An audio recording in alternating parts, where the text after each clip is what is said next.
Yeah, well, thank you, first of all, very much to Power to Fly to have me on. I just appreciate the opportunity to talk about one of my favorite topics, skills-based hiring and helping underserved talent. So I think I was born to do this mission, being born into a very dysfunctional family, having to stand up for myself in multiple ways, and then joining the Navy in 1979 as a female, when females couldn't serve in certain roles simply because of our gender. That really started my advocacy journey and fighting for skills, because I can clearly remember saying multiple times, if I can do the job, if I have the skills, if I can pass the test, why can't I have the opportunity? So then when I got out of the Navy and no one could translate my skills and into a new civilian career, I had to start my career over.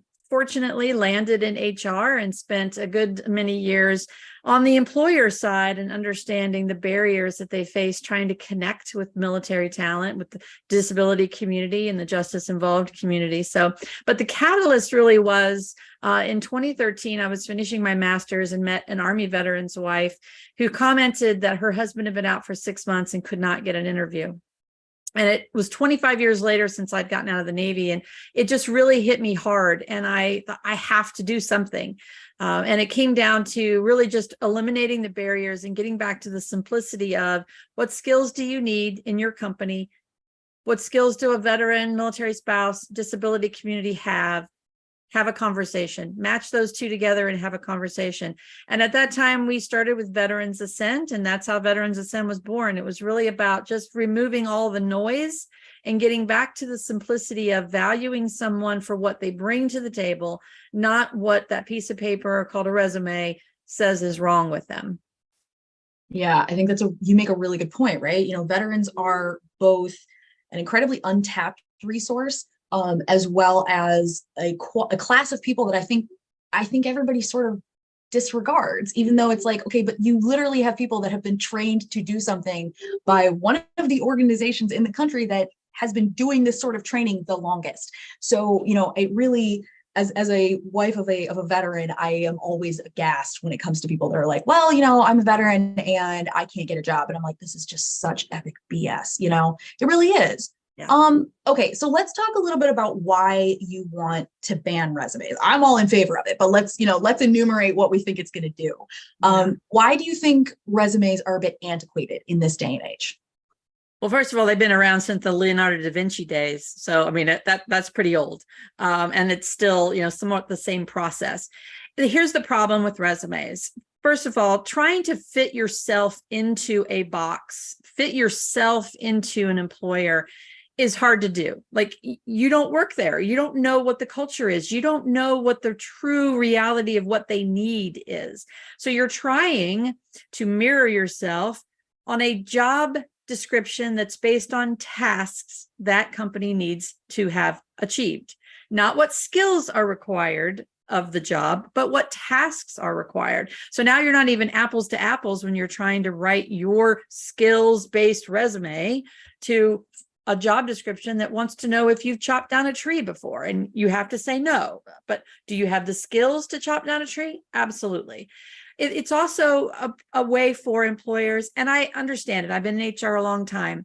There are times when we needed to have filters. We needed to figure out who the best was to get through. But now it's become previous industry, previous title, previous employer, and your education that tells us someone that you qualify for a job.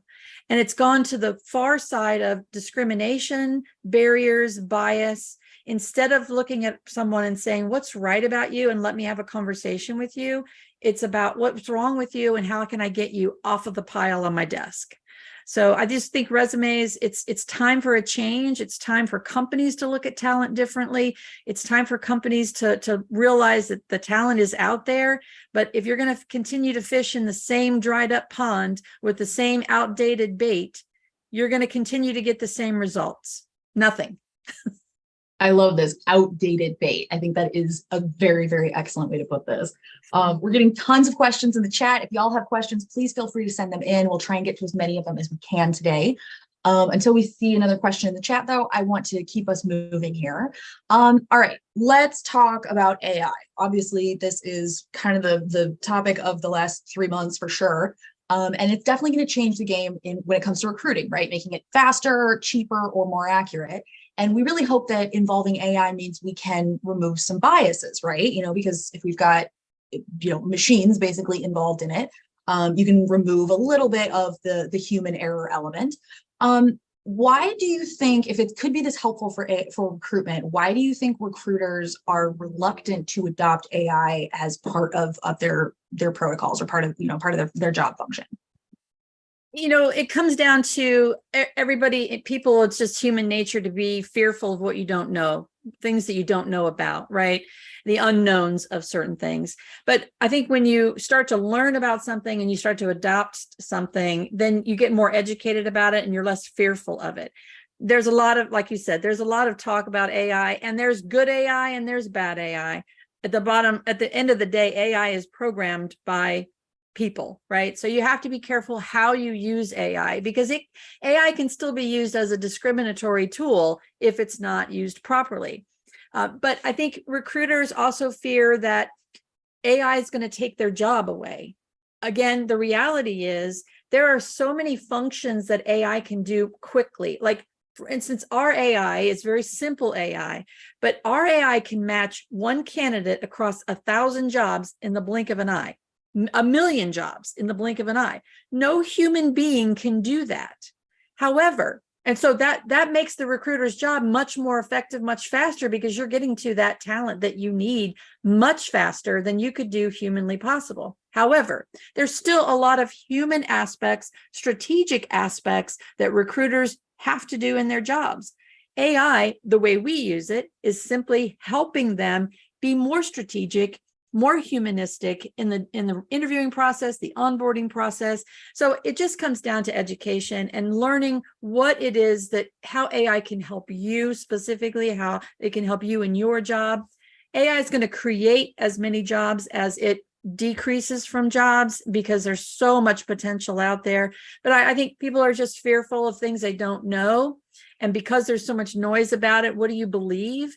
So I think, but AI is nothing to be afraid of if used properly. I think you made a really, really good point there, which is, these systems, or the, AI, or these machine learning tools that we put into practice, they can do a lot of things, but they still can't do everything that a person can do, right? Like when we're talking about AI, we're not talking about true conscience or consciousness. We're talking about essentially logic gates. So, as we are utilizing these, it's like any other tool, right? You could use it for good, you could use it for bad, and it's going to help you sift. So if you're sifting through in certain ways, then the results that you're going to get will reflect that action. Yes. Grace has actually chimed in the chat here with a really good point. Grace says it depends on if the algorithm was trained with bias. It learns on what information it's fed. So how do we ensure that it does not learn biases, and how do we encourage checks on biases later? Okay, so let's talk about this. Do you think that there is a way to think in terms of these biases and sort of troubleshoot ahead of time? Or do you think this is something that, because we're in, the nascent stages of this, there's just going to be some growing pains that come along with it? There's definitely going to be growing pains, but there's already states out there adopting laws around AI usage, especially when it comes to the recruiting and sourcing trends. So, people are going to have to pay attention to it. People that are programming AI have to be ethical about how they're using AI and how they're promoting AI. As an example, our program, we don't ask for any of the demographic information about our candidates. We don't ask for their age, their ethnicity, their gender. We don't ask for any of that because it doesn't matter. Our platform, our AI matches on skills, location, and salary information. Nothing biased about it, nothing discriminatory about it, simply what they want to have on their profile. So I definitely think that there's good and bad, and the people that are using AI, you need to do your due diligence. What results are you expecting to get, and ask the people, if you're getting a third party that uses AI, ask them about their AI. How do they program it? Do your due diligence, because at the end of the day, if you sign up to use AI, it's on you. if it ultimately is discriminatory or biased, etc. So anybody who adopts or wants to use AI, do your due diligence to understand how it's programmed, because you can ask those questions. There's nothing proprietary about asking what do you consider when you look for a candidate, or especially in the hiring realm, do you ask for gender? Do you ask for, does gender or ethnicity have anything to do with age? All those discriminatory tools. And that's really what these states, the laws they're trying to put in place, is to ensure that people that are using AI in the hiring process are not putting in more barriers, more bias than already exists. Excellent. Okay. All right, let's keep moving along the same like kind of trail here. One of my favorite things to hear recently is that there is both a talent shortage and no one wants to work, which is just hilarious. And it seems to come from the same people and usually within the same 10-minute conversation. So let's talk about this. You don't think that there is a talent shortage. I tend to agree with you, but let's talk about why you don't think there's a talent shortage. Yeah. Well, there are 18 million veterans in the US. There are 12 million military spouses in the US. 1 in 4 people identify as having a disability in the US, yet their labor participation rate is like 19% versus 61 or 60% of those who don't identify as having a disability. They're frustrated because they can't get through the interview process. They can't get through the filters to get to an interview, so they just stop applying. So when you look at the unemployment number, 70 million Americans have some form of criminal activity, criminal record on them. Most of those are not included in our unemployment number. So the talent is out there. And these are talent pools that want to work. Veterans want to contribute and have a purpose again. Military spouses need great employment to help support our service members who are defending and protecting our country. You'd be surprised how many military families are on government assistance, food stamps, because they can't get a second job to support their families. It's just sad. So the talent is out there. Again, as we talked about before, if you continue to fish in the same dried up pond with the same outdated bait, expecting the unicorns to just fly by, you're going to always say that there's a talent shortage. Employers have to start looking at talent differently. And COVID changed a lot of that too. As much as COVID did bad things for us, COVID did a lot for the workforce in identifying how employers need to treat their employees. Employers, their greatest asset is their employees, and yet they're not treated that way. You could have the best product in the world, you could have the best service in the world, and unless you can be a solopreneur and make millions of dollars, you have to hire people to grow your company. Those employees are your greatest asset, but we don't treat them as such. So the talent is out there, and it's a lot more vocal about how employers treat companies or treat employees. So there's a lot more ways for people to understand that stuff than there was in the past. So I definitely do not agree there's a talent shortage. There's plenty of veterans out there, plenty of service members getting out of the military, millions of military spouses who have such great skills. But if you look at a traditional resume for a military spouse, they get judged on gaps in their work history because they've chosen to stay home and be a stay-at-home parent while they're supporting their service member. Or they have lack of career progression because every time they move, they can only get the same job over and over again. They don't get the opportunity to build their career. Yeah. That's a bias that you're missing out on such great talent, but you've got to approach it. And it's probably honestly one of those things where, we talk about having these biases, and it's I don't think a lot of us picture there, being a hiring recruitment manager somewhere just going, forget all of those military spouses. Yeah. That's not the thing that's happening. Right. It's the fact that the context of why your resume looks like this is completely lost on somebody that's not within the group. So I love that not only are we talking about veterans and military spouses, but we're also talking about justice involved individuals, right? I have a legal background. I was a paralegal for 6 years. And I don't think the majority of people, especially Americans, realize that generally speaking, most of us are about 2 to 3 terrible decisions from being involved in the justice system. Nobody realizes how close they actually are, especially if you've never had anyone in your family or anyone that you're familiar with involved within the justice system. And this is also huge. You're talking about people that just they've paid their debt to society and now they want to get back involved, and You wonder why recidivism rates look the way they do, because the opportunities for gainful employment post-incarceration are not great. Yes. They're not great. And we are Absolutely. discounting an entire group of people. Okay, so let's talk about this. Your suggestion is that businesses go away from a resume-based assessment model and move into a skills-based process. How do you recommend businesses start doing this? Great question. It has to start from the top down.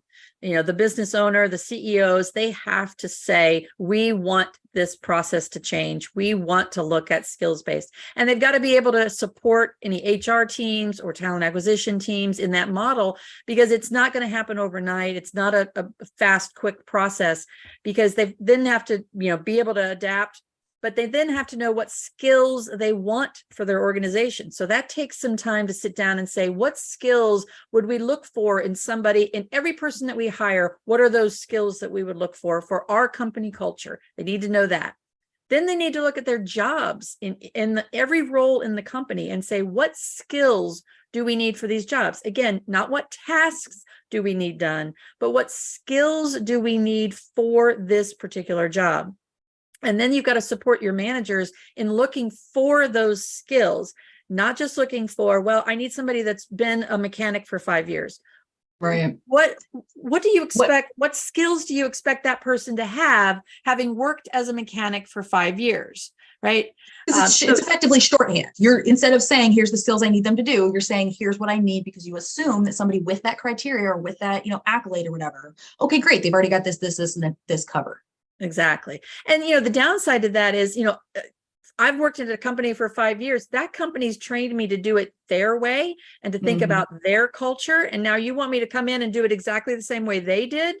Well, there's a reason I don't work for that company anymore, whether it's good or bad, right? So do you want me to come in and use the skills that you need? Or do you want me to come in as an imposter saying, I've done the tasks you've asked me that you need, but do I have the skills to do it well? So it's just a different mindset, but it's super simple. Again, top down, CEOs, business owners, they've got to adapt it and support the hiring managers, the HR teams to look for skills and recognize those skills. Once you have that list of skills that you can recognize it anywhere. So it doesn't matter. You could meet a hostess at a restaurant.